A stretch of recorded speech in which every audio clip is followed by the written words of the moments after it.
Hi everyone, welcome back to the English Cozy Corner. I am Jack, your guide for today's session, and I am sitting here with a very warm cup of coffee and a very sleepy-looking Emma. Hi guys, I am Emma, and you are right, Jack. I am beyond tired today. I stayed in bed way too long this morning because I was dreaming about being on a beach in Italy. But then my alarm clock ruined everything. Well, dreaming of Italy is better than dreaming of work, I suppose. It sounds like you have the travel bug. The travel bug? Wait, is that a real insect? Do I need to see a doctor? No. Having the travel bug is just an idiom. It means you have a very strong desire to travel and see the world. It's like an itch you have to scratch. Ugh, thank goodness. Yes, I definitely have the travel bug then. But honestly, Jack, even though I love the idea of traveling, the actual process makes me so nervous.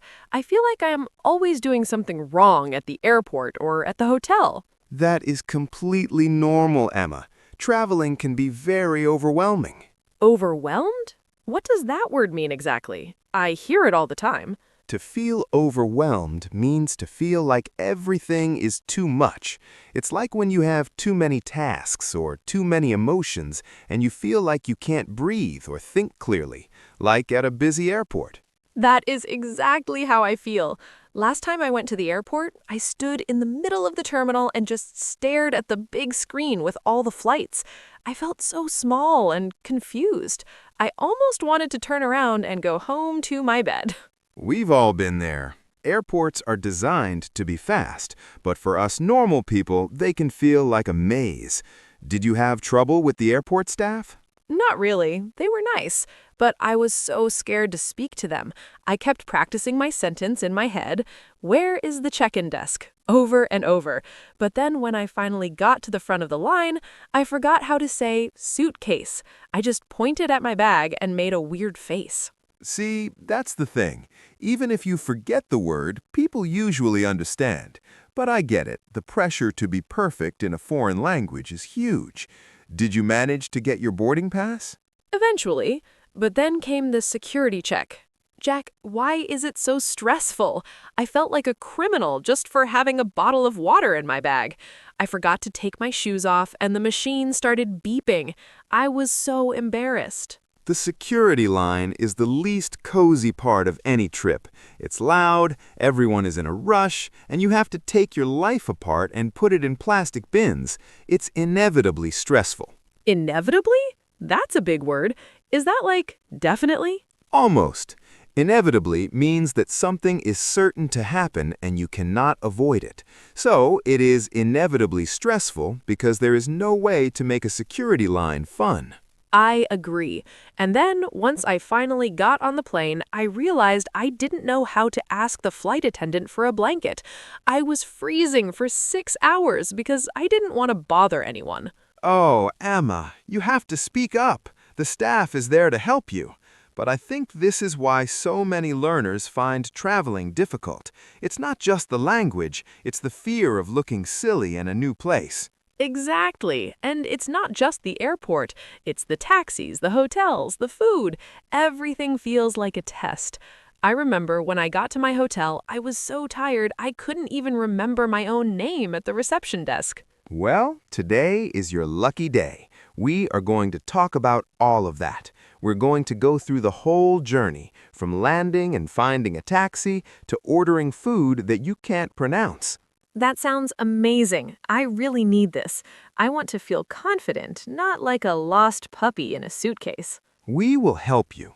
We're going to break down the situations that make you anxious and give you some simple ways to handle them. And for everyone listening, stay tuned until the very end because we have a special vocabulary breakdown where we will explain all these tricky words we're using. Yes, stay with us, because if I can learn how to survive an airport without crying, anyone can. That's the spirit. Let's start by imagining we've just stepped off the plane. You have your bags, you've passed through passport control, and now you're standing outside the airport. What's the first thing you see? A sea of yellow cars and people holding signs. the taxi stand. And honestly, just thinking about talking to a taxi driver makes my stomach do flips. Don't worry, we're going to tackle the taxi situation next. It's much easier than you think. All right, Emma, take a deep breath. We are out of the airport and standing on the sidewalk. The sun is shining, or maybe it's raining, but either way, we need to get to the hotel. You mentioned the taxi drivers. Why do they make you so nervous? It's the speed of it all. They are always in such a hurry. I feel like if I don't say the address in 1 second, they will drive away or get angry. I remember once in London, I showed the driver a map on my phone, and he just shook his head and started talking so fast about traffic and shortcuts. I just nodded and said, "Yes, please," to everything. I ended up paying way too much because I was too shy to ask about the price. That is a classic travel trap. Learning is like watering a plant. You have to do it slowly, and you can't expect to understand every word a local says immediately. When it comes to taxis, I always suggest having the address written down on a piece of paper or clearly on your phone screen. It removes the stress of pronunciation. That's a good tip. But what if they ask me which way I want to go? I don't know the city. I'm the one who is lost. You can just say, "I don't know the area. Please take the best route." It's a simple sentence, but it shows you are paying attention. And always ask, how much will it cost approximately before you put your bags in the trunk? Approximately? Wait, let me guess. Does that mean about or nearly? Exactly. It means a rough idea of the number, not the exact price. If you ask for an approximate price, the driver knows you are thinking about your budget. It makes you look like a pro traveler, even if you feel like a nervous beginner inside. Okay, so I get in the taxi, I give the address, I ask for the approximate price, then I arrive at the hotel. This is where I usually fail. Hotel lobbies are so fancy and quiet. I feel like I need to speak perfect English or the receptionist will know I'm just a messy person who forgot to pack socks. Emma, hotels are used to people who are tired, messy, and confused. Think of a hotel like a big, warm hug after a long day of traveling. The receptionist has seen thousands of people just like us. I suppose so. But last time they asked me for my booking reference and I just stared at them. I thought a reference was something you need for a job interview. I started telling them about my old boss. That is hilarious. But in travel, a booking reference is just a code or number for your reservation. It's just a fancy way of saying your ticket number. I felt so silly. And then they asked if I wanted half board or full board. I thought they were asking if I wanted to sleep on a wooden board. I said, "No, thank you. I prefer a mattress." The receptionist laughed so hard. Oh no, let's clear that up for everyone. Board in a hotel means meals. Half board usually means breakfast and dinner are included. Full board means you get 3 meals a day. It has nothing to do with the bed. Well, now I know. I wish I had known that then. I spent the whole week eating expensive sandwiches from the gas station because I was too afraid to go back to the desk and ask for food. This is why we talk about these things. Traveling is a series of small language puzzles. Once you have the right pieces, the picture becomes clear. Speaking of puzzles, what about the room itself? Did you have any trouble there? Yes, I couldn't figure out how to turn on the lights. I didn't know you had to put the key card into the little slot by the door. I sat in the dark for 20 minutes because I was too embarrassed to call the front desk and say, "Help, I'm in the dark." That is a very common mistake. Technology in foreign hotels can be quite counterintuitive. Counterintuitive? That's a long one. Does that mean it doesn't make sense? Yes, if something is counterintuitive, it means it goes against what your brain expects. You expect a light switch to just work, but instead you have to use a plastic card. It feels wrong or confusing at first. My whole life is counterintuitive then. But honestly, the hardest part for me is always the food. I love eating, but I hate ordering. Ah, the restaurant experience. That's a big one. Are you afraid of the menu or the waiter? Both, especially when the menu is in English, but it uses words I've never seen. I see things like braised, seared, or infused. I just want it chicken. Why can't they just say hot chicken? Because restaurants love to sound fancy. But here's a secret. You can always use your phone to translate or simply ask the waiter, what is the most popular dish? It saves you from reading a 50-page menu. I tried that once. The waiter started explaining the ingredients so fast. He said the sauce was piquant. I thought he said the sauce was a plant. I told him I didn't want to eat a tree. Piquant is a B2 level word for spicy or pleasantly sharp in taste. It's a fancy way of saying it has a little bit of a kick. See, this is what I mean. Travel is just one big vocabulary test. If you miss one word, you end up eating a tree or sleeping on a wooden board. But that's the beauty of it, Emma. These mistakes make the best stories.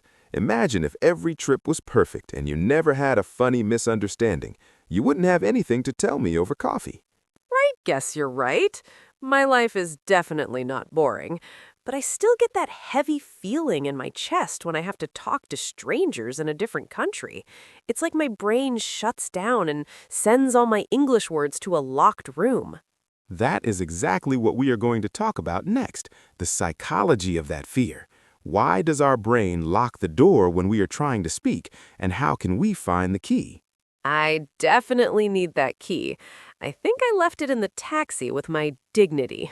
We will find it together. It's all about mindset, and I have some ideas that might help you feel a bit more brave the next time you're standing in a foreign city. You know, Emma, it is so interesting that you mentioned your brain locking the door. That is a perfect way to describe it. It is not that you don't know the English words, it is just that your brain is trying to protect you from feeling embarrassed. Protect me? My brain is doing a terrible job. It makes me stand there looking like a statue while a waiter waits for me to order a drink. I feel so much pressure to be perfect.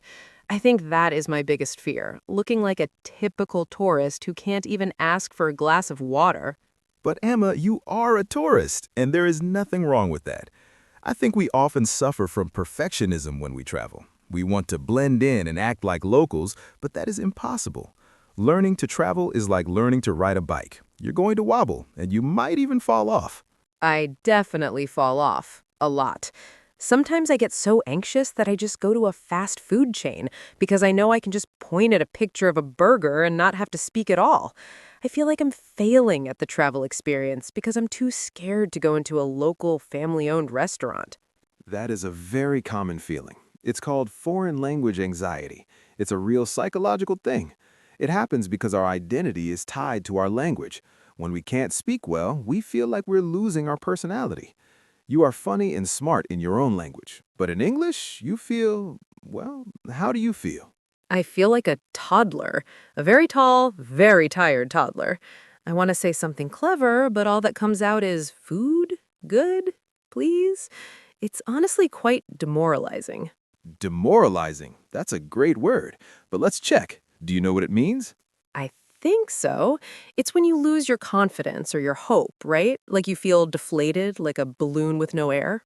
Exactly. And that is the psychological wall we have to climb. One thing that helps me is to remember that the person you are talking to, the taxi driver, the hotel clerk, they probably speak fewer languages than you do. You are the one doing the hard work of using a second language. I never thought of it that way. I always feel like they're the judges and I'm the student taking a test.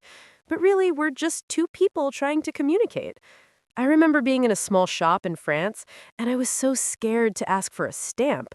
I practiced for 10 minutes.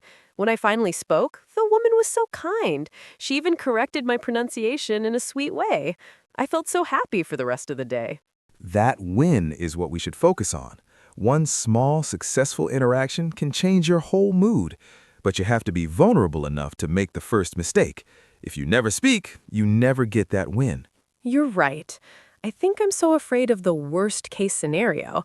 I imagine the taxi driver laughing at me or the hotel manager calling the police because I don't understand the rules. But in reality, the worst thing that happens is usually just a bit of confusion and a funny story later. Precisely. And honestly, people generally love it when you try. Even if you know 5 words, using them shows respect for the culture. It breaks the ice. Breaking the ice. That's like making the atmosphere more relaxed, right? Yes, it's taking away that cold, stiff feeling of being strangers. Next time you travel, try to set a mistake goal. Tell yourself, I want to make 5 mistakes today. If you hit your goal, it means you were brave enough to try. A mistake goal. I love that. I am very good at making mistakes, so I will be the champion of that game. It makes it feel like a challenge instead of a disaster. That's the spirit. It's all about changing your mindset from I must be perfect to I am exploring. Whether it's exploring a city or exploring a language, it's all an adventure. I feel a bit better now. I'm still a little scared of the airport stuff, but maybe I'll treat the next trip like a game. I'll be the relatable learner on a mission to find the best pizza, one broken sentence at a time. And you will find it, and it will taste better because you worked for it. Now, I want to hear from our listeners. I'm sure they have some funny or scary travel stories too. It is so true, Emma. Every time we push through that fear, we grow a little bit more. But I'm really curious about our listeners. I know they are listening to us right now, perhaps while they are packing a suitcase or sitting on a bus. Oh, I hope they aren't packing as badly as I do. I always forget the most important things, like my phone charger or my toothbrush, but I'll bring 3 pairs of shoes I never wear. Typical Emma. But let's ask them something specific. Everyone, we want to know what kind of traveler you are. Think about your personality when you are in a foreign country. Are you person A, B, or C? Oh, let me guess the categories. Is person A the super planner, the one who has a color-coded map and knows exactly where the hotel is, the taxi stand, and the best coffee shop before they even leave their house? Yes, that's person A. Then we have person B, the go-with-the-flow traveler. They land at the airport, they don't have a map, and they just follow the crowd and hope for the best. And person C must be like me, the anxious but excited traveler. We want to see everything, but we spend half our time worrying if we were standing in the wrong line or if we accidentally joined a parade instead of a taxi queue. Exactly. So are you A, B, or C? Tell us in the comments, or just think about it. It's important to know your style so you can prepare your English phrases accordingly. If you are a person C like me, just remember that Jack's advice today was really helpful, especially the part about writing down the address. It sounds so simple, but it saves so much mental energy. To recap our little journey today, we talked about the travel bug, that itch to see the world. We looked at the stress of the airport and how to handle taxi drivers by asking for an approximate price. And don't forget my wooden board mistake at the hotel. Remember, everyone, half board is about food, not the hardness of your bed. And if you can't find the light switch, just ask. Don't sit in the dark for 20 minutes like I did. Most importantly, remember that travel is a psychological game. It's okay to feel overwhelmed. It's okay to feel like a toddler in a tall body. The goal isn't to be a perfect English speaker. The goal is to get to your destination and enjoy the experience. I'm starting to feel more motivated now. Usually after a long trip, I say I'm never leaving my house again, but now I kind of want to go book a flight. That's what I love to hear. Progress is not a straight line. Sometimes you have a great day where you understand every word, and sometimes you end up with a plate of piquant sauce that is way too spicy for you. Both are part of the journey. You're right, Jack. Thank you for being so encouraging. I think I'm ready for the next adventure. But wait, we promised everyone something special, didn't we? We did. It is time to slow down and really look at the language we used today. It's time to move over to the vocabulary breakdown so you can add these words to your own travel kit. Let's do it. I need to make sure I actually remember what counterintuitive means before I try to use it in a real conversation. Welcome to the final part of our journey today, the vocabulary breakdown. We use some tricky words while chatting, and we want to make sure you can actually use them next time you're at an airport or a hotel. Yes, because knowing the word suitcases is great, but knowing these words will make you sound like a real pro. Joining us for this segment, as always, is our vocabulary expert, Charlotte. Thanks, Emma. Let's jump right in. Our first word today was travel bug. It's not a real insect, right? Right, it's an idiom. If you have the travel bug, it means you have a strong desire or a need to travel all the time. For example, after her trip to Japan, Sarah really caught the travel bug. Great one. Next, we had overwhelmed. This is a feeling many of us get at a busy airport. It means feeling like something is too much to handle. You have too many emotions or too much information at once. I feel overwhelmed every time I see a menu with no pictures. Exactly. Then we use the word inevitably. This is a B2 level word. It means that something is certain to happen. You cannot avoid it. For example, if you go to London, it will inevitably rain at least once. So true. What about approximately? I liked that one because it's so useful for money. Yes, approximately means roughly or about. It's not the exact number, but it's close. You can ask a taxi driver, how much is it approximately to the city center? And then there was my favorite long word, counterintuitive. That's a big one. Counterintuitive describes something that does not happen the way you expect it to. It goes against your intuition or your gut feeling. Like a door you have to pull when it looks like you should push it. Or a hotel light that needs a plastic card to turn on. That was very counterintuitive to me. We also mentioned demoralizing. This is when something makes you lose your confidence or hope. Making a mistake in English can feel demoralizing, but remember, it's just part of the process. And finally, we had piquant. That's a fancy word for food, right? Yes, piquant, pronounced piquant, means having a pleasantly sharp or spicy taste. It's a word you might see on a high-end restaurant menu. I'll stick to spicy for now, but it's good to know so I don't think I'm eating a plant again. Well, that is all for our travel episode. Thank you for hanging out in our cozy corner today. Remember, your progress doesn't end here. Every word you learned today is a new tool in your suitcase. Safe travels, everyone. Don't be afraid to make those mistake goals. We'll see you in the next episode. Bye. Goodbye.